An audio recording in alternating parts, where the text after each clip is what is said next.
Yeah.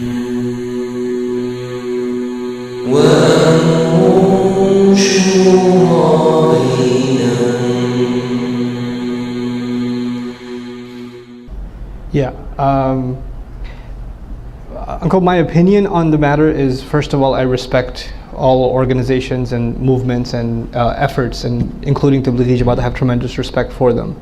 I, at the same time, believe that going in the path of Allah takes many different shapes and forms, and that's one of them. And the point of today's entire endeavor was to encourage Muslim youth to be involved in at least something. At least something. And that was the beginning. I don't know what time you joined the session, but the early conversation was at least that the deen requires us, for us to be involved in something more than just, ourselves, to be concerned with others. So inshallah ta'ala, in however way that manifests, I would highly encourage youth to get involved. I got a whole bunch of text messages, so I'm going to start reading them. How do I balance keeping my followers, students, disciplined and applying all the nice leadership advice you gave? Does your advice apply in the teacher-student role as well as just in the leader-follower role? In some of my advice is, or some of the advice I shared with you guys from the thing is universal, and it can apply to the teacher-student relationship, but some of it doesn't. So that's kind of probably a long session on what does and what doesn't apply, but especially the leadership advice for you as a teacher does apply, meaning the ability to be patient with students and working with them and finding the balance between courtesy and authority, because a leader at the end is an authority. He or she has to exercise authority, but to do so in a way that doesn't feel authoritative. Actually, even the word Amir is very wise in the Arabic language. There are two words actually. Someone who has authority over you can be Amir. There's three words: Amir, Ammar, and Amir. Amir is someone who's commanding you. Ammar is someone who keeps telling you what to do. Amir is someone who doesn't have to tell you what to do and you follow him anyway. They command authority. It's an ism sifa which doesn't act out. It's not an ism fa'il. What that suggests is they're in that position of authority and they don't even have to open their mouth for people to obey them. That's what an Amir is. So by definition, in the language sense, the word Amir suggests that you don't give a lot of instructions, they're just followed anyway. That's the quality of a good leader. He doesn't have to tell so much what people should do, because out of respect for that leadership, they do it anyway. So developing that relationship of respect takes time, and that's a balance between not becoming too chummy and too friendly with students, and at the same time not becoming too harsh with them either, and finding a very thin line in between those two. And when giving someone genuine advice to make them walk away from haram or introducing Islam to them, or just to correct their wrongdoing, they often have their own beliefs or morals and see you as attacking them. They won't listen to what you have to say even if you are sincere. Is dua the best option then to help them out? Because then you feel you are not helping them, and also you feel sorry for them.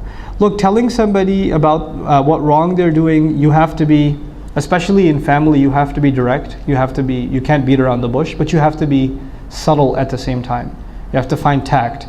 And at the end of the day, truth hurts, and people are going to be offended. I mean, there's no way around that one.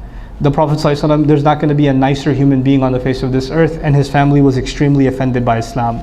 So sorry, that just comes with telling the truth. People's feelings are hurt, and they say things, and they're offended by what you have to say. But you have to maintain a respectful posture, and you shouldn't say those kinds of things advice over and over again. You should find a good time to say it.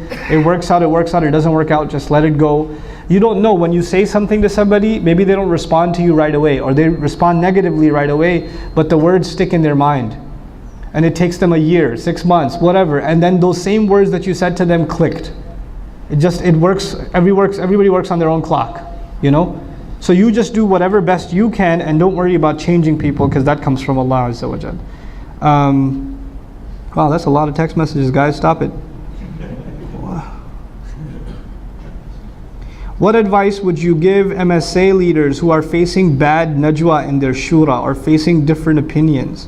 How would you deal with a shura person who does nothing you ask him to do? How do you establish a leadership volunteer relationship with a friend who may not take you seriously?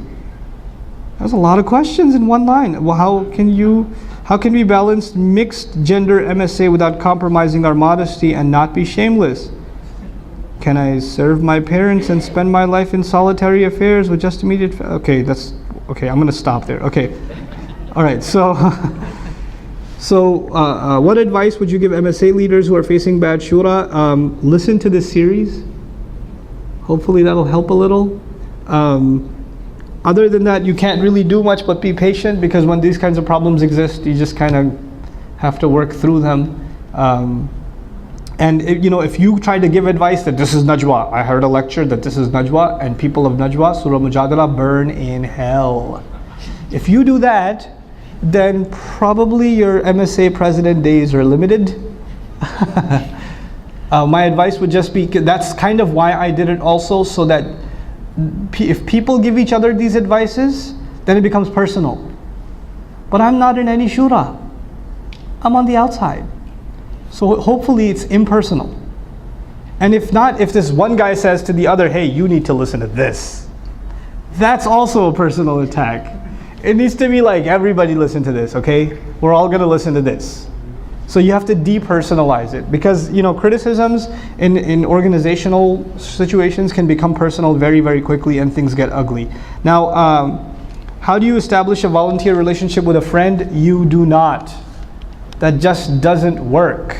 The Prophet ﷺ was best friends with Abu Bakr as-Siddiq radiallahu anhu, and all of a sudden it became a leader-follower relationship. You know how that happened? Because he's the Rasul of Allah sallallahu alayhi wasallam. Other than that, it's very difficult for a friend to be taken as an authority figure. It just doesn't work. It doesn't work. So you want to work with them, fine. You want to work side by side with them, fine. And if they're your friend, just give them very little or nothing. Don't give them work, because it'll ruin either the organization or your friendship. But nothing good will come from it, because it's just, those things don't mix very well. Just like you can't be the younger brother and you're the MSA president and your older brother is like the secretary. It doesn't work. You get slapped around at home by him, and then you're gonna tell him to, order the food or something. It's not gonna happen. Okay? The mixed gender MSA thing, I'm gonna do a whole thing on this one. I'm gonna do a whole program called Shame. Just on this, just on, first of all, how does Quran talk about shame, and where is it compromised for Muslim youth that are religious and that are not religious? There's two kinds of Muslim youth, right? So I want to try to address both of them, and inshallah ta'ala maybe offer some Quranic advice about these kinds of situations. More often than not, these are moral stances than fatwas. If you understand the moral guidelines and you can stick to them, you'll be fine. And if you don't understand them, you'll have problems. And here's just one moral guideline that I'm going to be sharing in the future. I'll just give it to you now. If you're standing there talking to some guy, sister, if you're talking to some dude on campus, and somebody from a distance can get the wrong idea, like if your father was watching from 100 feet away and he would be like, what's going on over there? Or your brother would get the wrong idea, or your husband would get the wrong idea, then you probably should not be in that situation.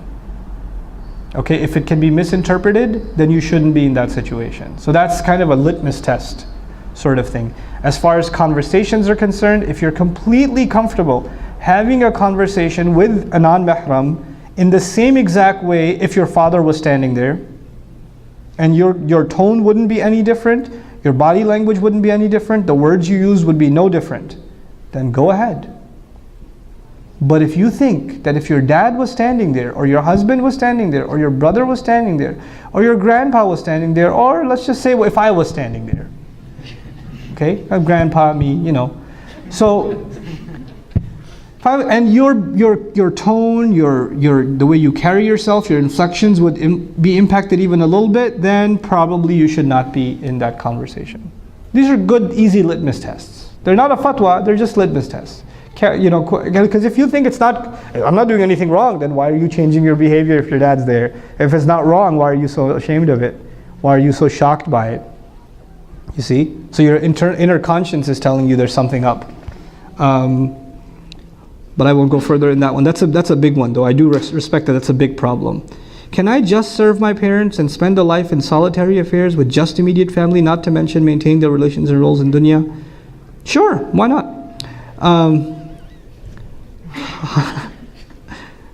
What? That's good. If you want to just work on your family, that's work. That's enough work. If that's keeping your hands full, then yeah, don't volunteer at a masjid. Just do that.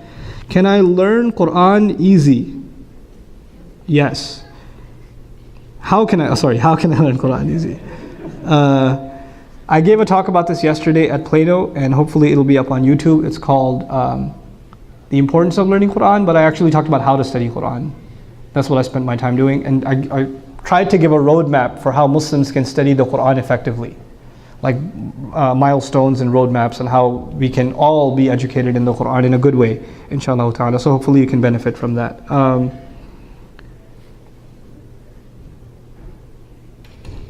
As a leader, how do you overcome the stress of your responsibility in order to lead and organize your organization? Video games. When I get overstressed, I play video games. Then I play with my children and I sleep. I wake up and I can deal with it again. We're all human beings. We need a release. If it's basketball, if you want to like get a punching bag at home, for some people that are very spiritual, dua, qiyam al-layl, those are great. But if you're not into that sort of thing, which chances are you're not, I don't know you, then find some healthy release. You know, and don't overthink it. Don't overthink it. We should be concerned about our role, but we shouldn't be paralyzed by it. We shouldn't be paralyzed by it. This life is about moving on. Life is not about, you know, everybody's got problems, and you know, we all have a to-do list, right? If you took out a piece of paper right now and made a list of things you have to get done, it would probably be a pretty long list. And if you started thinking about getting all of those things done, you'd realize I can't get anything done. There's so much I haven't gotten done. If you made a list of things that you wanted to learn, that you haven't learned, right? You'd be depressed. Like, I haven't gotten anywhere. So you just have to take one day at a time, one problem at a time, and not look at the whole thing. What advice do they give Hifz kids? Kids that are memorizing Quran, you know, they just start out, they start with like Juz Amma, and they do 2 pages and they hold the 2 pages together like this. Then they hold the rest of the Mus'haf like this, and they go. Don't worry about what you haven't done. Worry about what you have done. And worry about the next page. That's it. Worry about the task at hand. Khudh ma tafadak. That's it. Otherwise you'll get overwhelmed and you won't be able to carry on. When we serve a community at large for the sake of Allah, how to have a lot of sabr to graduate to the next level? Individually, how can we develop focus and value our deen, especially seeing that we are struggling with work-life balance? I personally believe balance in the life of a Muslim comes from a familiarity and a regular study of the Quran. That's what I personally believe. I personally believe that Quranic studies isn't just an academic exercise, it's the exercise of balance. This book balances all of our priorities. It doesn't let you forget your obligations to your family, it doesn't let you forget your obligations to Allah and to your community, and it keeps you spiritually in check. And I feel that one of the biggest crises of the Muslim Ummah is that we as a people are distant from the Quran. We don't have a personal relationship with the Quran. That's why the talk I gave yesterday I feel is very important. I really usually don't think my talks are important, but I feel that one was. I feel that one was. Because I gave it with my own kids in mind. How am I going to educate my own children in the Quran? Which means how will they have a personal, deep connection with Quran? How are they going to do that? That's what inspired that lecture.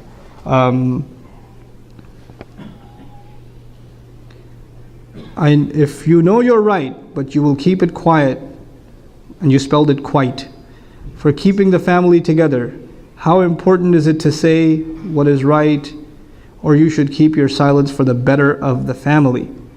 There is no such thing as keeping the family together by not speaking the truth. There is no such thing. That's a myth. That's what somebody in the family told you, don't say anything if you want to keep the family together. And that's in your head. Actually, speaking the truth is not going to destroy your family. It's just going to be, unless it's like a really like traumatic secret that the family is holding, then see a counselor, then don't take my advice.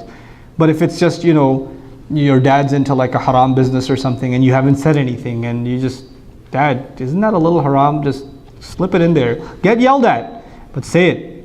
Say it, at least it's off your chest. Get yelled at 6 months later again and bring it up again. Dad, isn't that a little kind of messed up?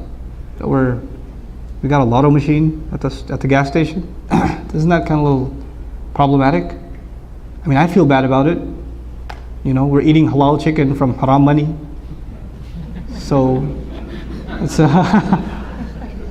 You know, slip it in, get yelled at, and slip it in again. Don't argue about it with your parents. You should speak the truth and then take a beating, and then speak the truth and take a beating again. That's the formula, okay? But you don't not speak the truth.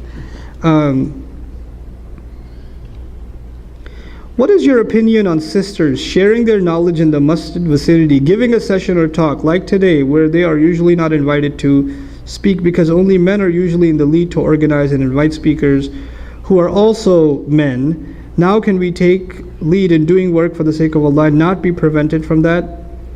I don't know. You got something to do, do it. Nobody's stopping you. What's this thing over here? What's this? You didn't see this flyer? Look at the person who asked this question. Very important flyer for you. It's a sisters program. Alhamdulillah, my mother-in-law is speaking at that one. But yeah, I mean, sisters should do their own programs. I don't see anything wrong with that. I actually encourage it. And I feel we should have public sister role models for our girls, because there's enough Disney role models for them. Honestly. You know, I was at a program where Irshad Banji was speaking. You know who Irshad Banji is? Alhamdulillah, you don't know who Irshad Banji is, okay? She was speaking, and she claims to be Muslim, right? But she's not Muslim, okay? So I don't know what that is, but it's not Islam. Allah knows what's in her heart, but from her actions and her speech, that's not Islam. But you know, after she spoke, a couple of little girls in hijab went up to get her autograph. You know why? Because she's apparently Muslim and she's a public figure. So she must be a role model. That was disturbing. We need to have role models for our girls. And they're developed. We need to have strong tarbiyah for our daughters at home, so that when they come out of home and they go to college and they go whatever they're going to do in their lives, they guard their haya. They know how to guard their haya, and they know how to be strong, confident women at the same time. Our deen does not want our women to be like not in the workplace or whatever. That's ridiculous. Musa alayhi salam saw a couple of girls that were herding sheep. They were herding sheep. But they knew how to handle themselves. It's in Quran, guys. They knew how to handle themselves. They waited for the men to finish and they went. They didn't want to inappropriately mix in with the men and push and shove around them to feed their sheep. They waited for the men to finish. And when Musa alayhi salam went up to them and asked, "What's your problem? What's going on over here? Why are you wrestling with these sheep? Ma khatbukuma?"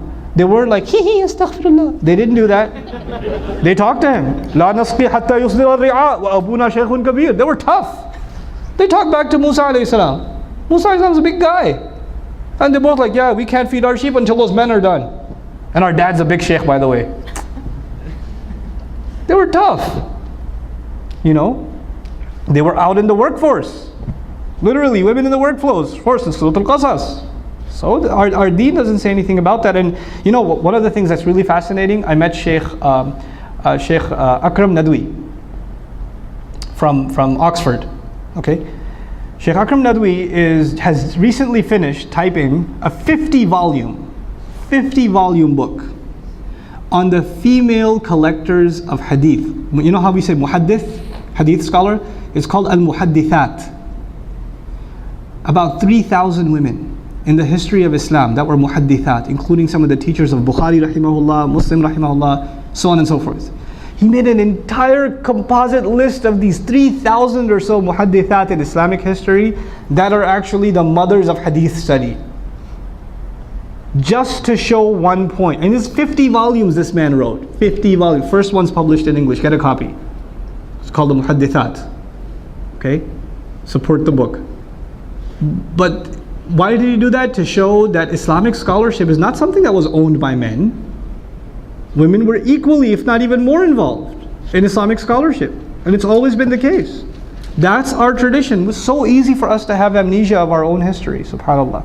Anyhow, I'll keep moving. Hafiz, why are you texting me?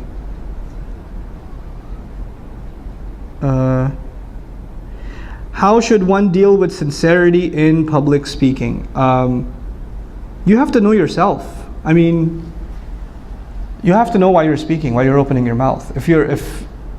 I admit, speaking can turn into a performance. It can turn into theatrics. But if you're not clear about who you are, and my own personal remedy is two things for myself. I don't know if this is going to work for you, but this for me, I've decided these are my two fixes for my own like attempt at sincerity. One, I have to have close friends that I know that have known me since before I was on YouTube, that are not impressed with me and never will be, that know me for who I really am. Those are your real friends. That aren't there because they aren't your friends because you're a public figure. They're your friends because you played basketball with them back in the day and they scold you. Those are your friends. And they keep you in check. They keep you a human. They don't sit next to me and say, Brother Nouman, I have a question. They don't do that. Yo, pass the chips. They keep you in check. Having elders that aren't impressed with you, around you, keeps you in check. That's, Alhamdulillah, my parents. Just, they keep you in check. That's why our relationship with our parents is so important, because it keeps us from being arrogant. They test our patience more than anybody else. As you get older, you will be more irritated with what your father or your mother have to say, and you will have to be patient. That's what keeps you humble. You don't need a sheikh, you need your parents. Go to your parents, sit with them. Let your mom yell at you. Let her tell you how silly your beard looks, or how your hijab is ugly or something. And sit there and be quiet and don't talk back. That's humble check. So after you give a speech, go hang out with your mom or your dad. I'm not saying my mom does that, she's really nice. But it's really good to have a sound relationship with your parents. And then of course the final fix for me personally is i'tikaf. You have to go and you have to find a place where nobody knows you. Don't give a talk when you're doing i'tikaf. Don't give a halaqah. Just go to be quiet. My i'tikaf this year was Hajj. No talks, no pictures, no Assalamu alaikum, nothing. I'm just there to make Hajj. That's it. I'm not there to give a halaqah. I want to disappear. I want to blend in. That's all I want. And if that for da'is, especially my advice for da'is, you have to go to i'tikaf if you can afford to go to umrah. And don't go to umrah with a group and advertise it on Facebook. Go by yourself. Don't take pictures there and post them. Go by yourself and come back, and it's your little secret between you and Allah, and that's it. That's what you do. Okay? Last one.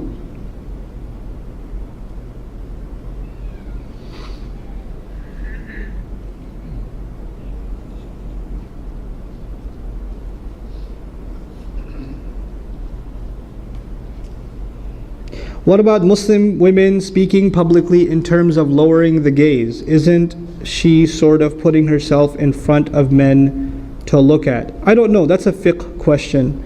And lowering the gaze is the men's responsibility, so I don't know how that works. But I would ask Sheikh Umar about that. But I know historically we have had female public speakers. That's been historically the case.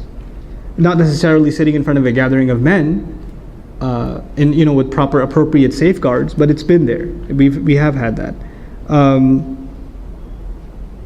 And the other question that's been asked to me is also a fiqh question, and I think you should consult a faqih for the gas station question. You can probably guess what that is, but yeah, that one I don't know the answer to, inshallah. Alright, jazakumullahu khairan, subhanakallahumma wa bihamdik, nashhadu an la ilaha illa anta, nastaghfiruka wa natubu ilayk. Thank you so much for making the time today, inshallah ta'ala. Hopefully sometime soon we can do another series on another Quranic topic. Bi-idhnillah. Barakallahu li wa lakum. Assalamu alaikum wa rahmatullahi wa barakatuh.